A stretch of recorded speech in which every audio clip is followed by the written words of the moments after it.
Bed bug bites can be a very vindictive man. We know this. If you don't do what I tell you to do, go sit your ass in a corner and sing to the wall. Hello, black hole.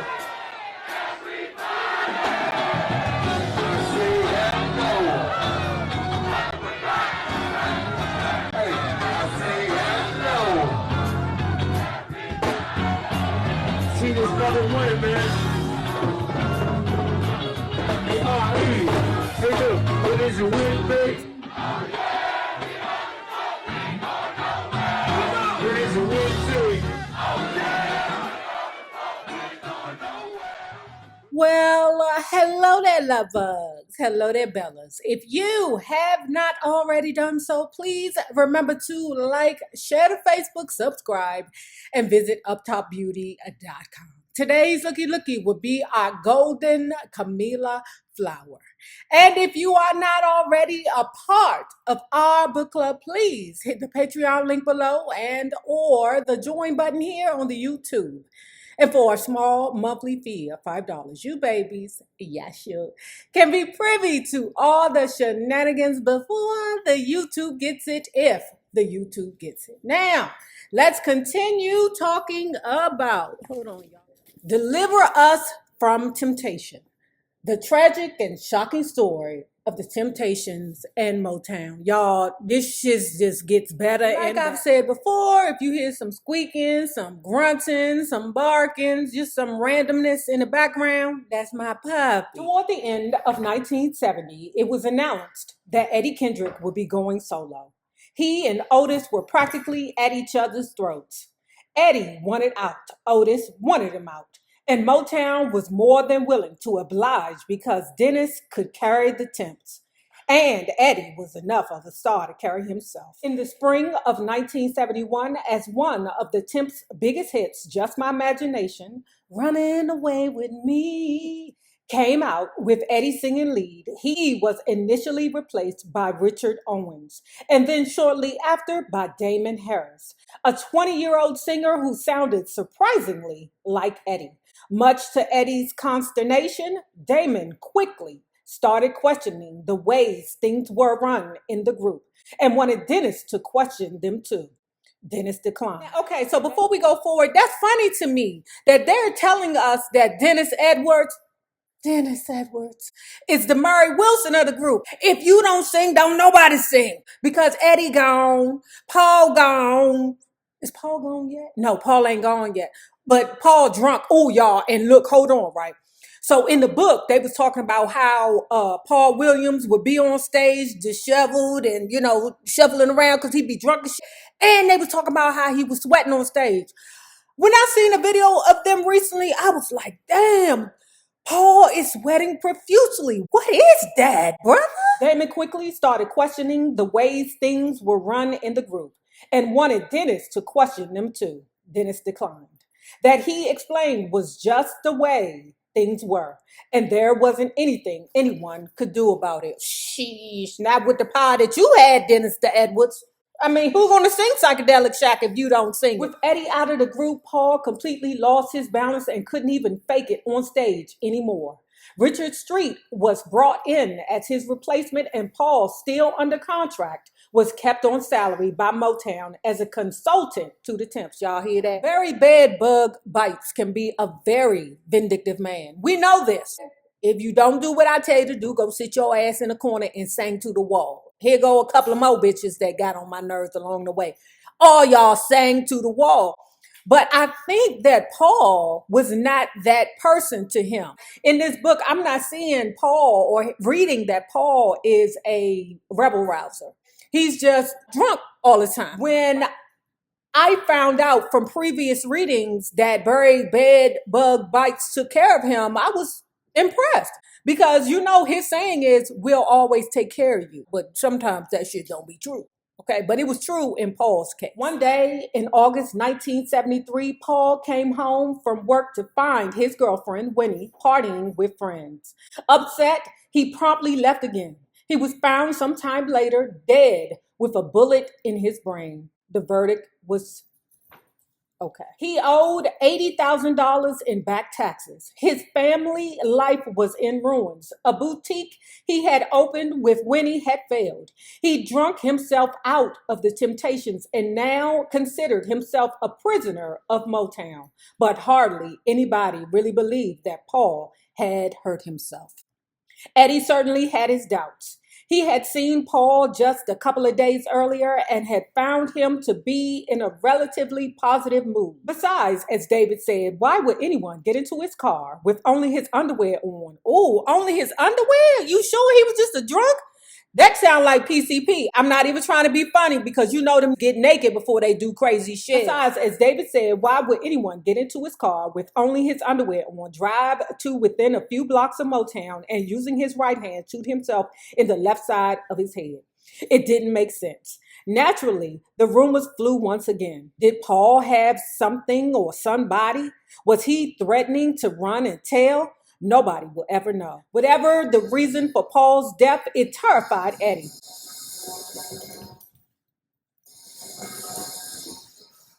Paul's fate made Eddie even more wary of Motown, despite the fact that his solo career was going very well. In fact, Eddie was alongside Stevie Wonder and Marvin Gaye, one of the most successful male solo stars of Motown during the 70s, with his hits Keep On Truckin' Baby and Boogie Down. But as well as he was doing, he was not doing as well as he thought he ought to be. Eddie thought he was going to be the next male Diana Ross. Eddie Kendrick, why the fuck would you want to be the next male Diana Ross? Do you know what Diana Ross had been through? And I know a lot of y'all be like, F Diana Ross. She left the Supremes. She didn't leave the Supremes. She surpassed the Supremes. Know the difference. She had more drive in her than any of them bitches. Florence, I love you, girl. I love you. You're a Cancer. You just emotional. You just let your emotions get in the way of the business. But I don't feel that this should happen. I don't feel like that should happen. I feel like it should be this way. Nobody gives a fuck about your feelings. I found that out my first year in college. When I was like, well, I feel, or my opinion is blah, blah, blah. And I'll never forget, it was Mr. Jones or Professor Jones. He told me, Rob, don't nobody give a fuck about your feelings in front of the whole class. I said, well, touche. Eddie thought he was going to be the male Diana Ross, but nobody could be because Gordy wouldn't let them. And nobody was given the kind of star treatment or attention she got either, which Eddie resented. How you mad at a female? That's just like all them damn haters that be hating on the Cardi B. She put the work in. If it was a dick to suck, okay, she sucked the right one if she did have to. If it was a vagina to, on, she did it. So mad at her for. And if it was a payola situation, she paid the money. This is America, buddy. Ain't fair in America. Besides, as well as Eddie was doing, he could see what had happened to people like Flo Ballard, who by the mid-70s was on welfare and still embroiled in lawsuits with Motown, or Martha Reeves, who, after being on the back burner since 1967 and suffering a series of nervous breakdowns that put her in a straitjacket for a time, was finally released by Motown in 1972. They had all been huge stars, and they were all now broke. Eddie could also see what was happening to David, who was still struggling against Motown. Them people, David said, will never leave you the F alone. They'll find a way to get you.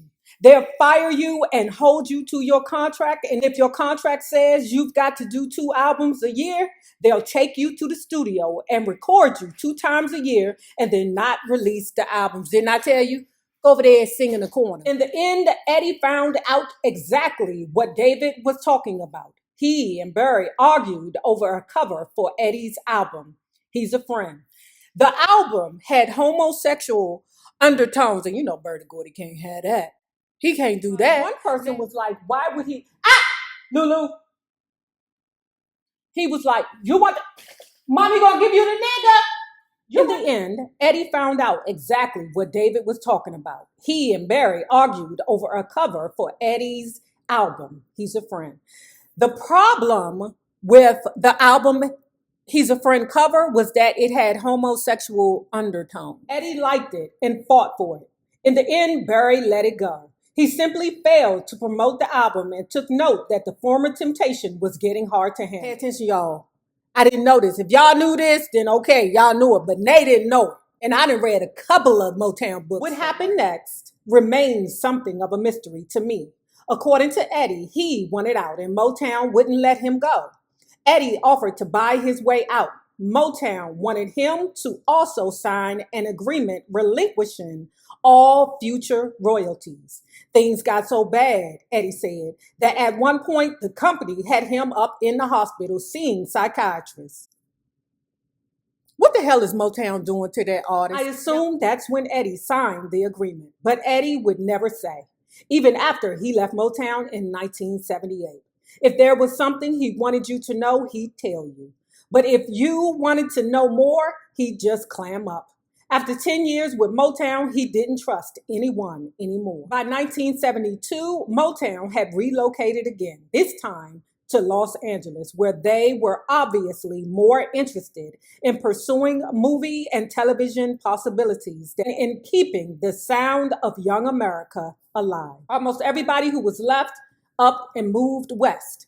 Dennis took to the idea like a duck to water and immediately got himself a fab bachelor pad in Beverly Hills. Eddie, still a homeboy, didn't want to move but was forced to. He and Pat had split and gotten back together and split up many times, but now they had split up for good. Otis and Melvin moved their wives and kids out and learned to play golf. David got left behind in Detroit. That was when I started to hear stories circulating about Motown and the mob. The stories, none of which were ever proved to be true, were always the same. Motown got too big and the mob just knocked on the door and said, hello, you're too big. You've got too many stars. You're on TV all the time. We want a piece of the action. Now, we know that that has always been the Motown innuendo, but ain't nobody came out yet to say hardcore facts. Do I think that Berry the Gordy got involved with the mob? Hell yeah. Berry Gordy is too much of a reckless person to not live on the edge like that. Like, Berry Gordy to me thinks that he is the smartest man in the world and nobody will get over on him. And he finds enjoyment in getting over on people. And the way that he thinks, I also think, is that when he is able to get over on somebody, that just puts another notch on his belt. Like, when men collect underwear, okay? Or females, they collect underwear too. All that was left of the original Temptations now was Otis and Melvin, both of whom were getting increasingly jealous over the fact that Dennis was getting all the attention and all the leads. On some recordings, Whitfield didn't even use the other four Temps' voices anymore. He used backup singers instead. Dennis kept telling the others he couldn't help it. It was the producer's decision. Who that sound like? I don't need your response. The New Edition movie. Remember when Ralph was in the studio all the time? And then the rest of the New Edition was like, them niggas don't need me. Okay, I'm gone. Let's go book some bitches. That's what it sounds like. That's why I say these two groups mirror each other. At this point, Dennis was the only strong voice in the group he had once practically worshipped. After David had left, he'd considered Eddie the most important temptation. When Eddie and then Paul left, he himself thought of leaving.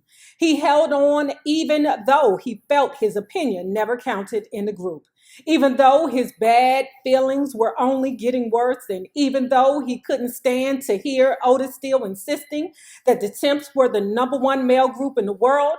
They were clearly now on Motown's B list. Even Norman Whitfield seemed to have lost interest in the group and left in 1975 for the same reasons that so many of Motown's most talented songwriters and producers had left: money and control. In 1976, the Temps left Motown and moved to Atlantic Records. After a legal battle over money and control of the group name, then Dennis made the big move to go solo, only to find himself battling with Motown.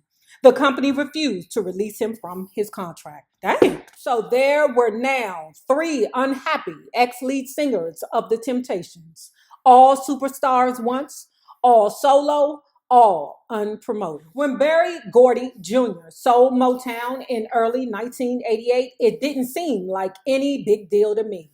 I figured he had earned his retirement and was just cashing out. Since the beginning of the decade, nobody I knew had been paying much attention to Motown Records. Even Diana Ross had stormed out of the company in 1981, reportedly because Gordy wouldn't honor her 3 conditions for re-signing. Make me a vice president like Smokey, give me my own label, Ross Records, and most importantly, finally make me Mrs. Berry Gordy. You know that's true because that's what Ray Noma said. They're not saying that the only reason why Diana Ross left was because Berry Gordy wouldn't marry her. These are 2 books that's saying the same thing. So I will accept that as part of the reason why Diana Ross left. And I'm glad she left. Fuck Bird. Nevertheless, she said goodbye. That's when she discovered that yellow convertible Rolls Royce and super stretch Mercedes that Gordy had gift wrapped and delivered to her door as birthday and Christmas presents had never really been hers.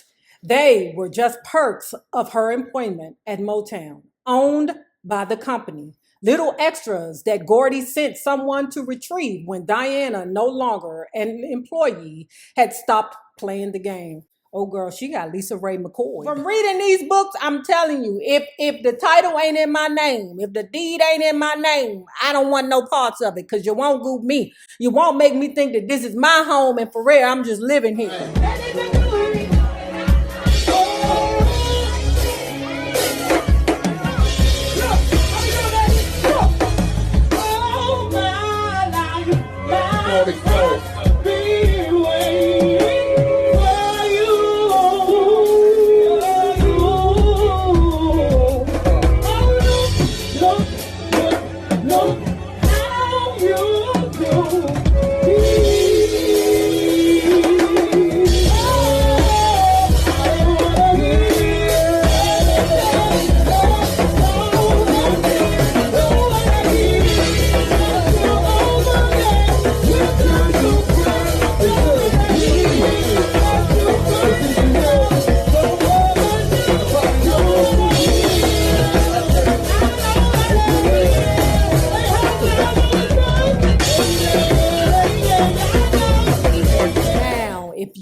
Already done so, please remember to like, share the Facebook, subscribe, and visit uptopbeauty.com. Now remember this, the same people that you meet on the way up will always be the same people that you meet on the way down. My naysayers, my patron loves you babies.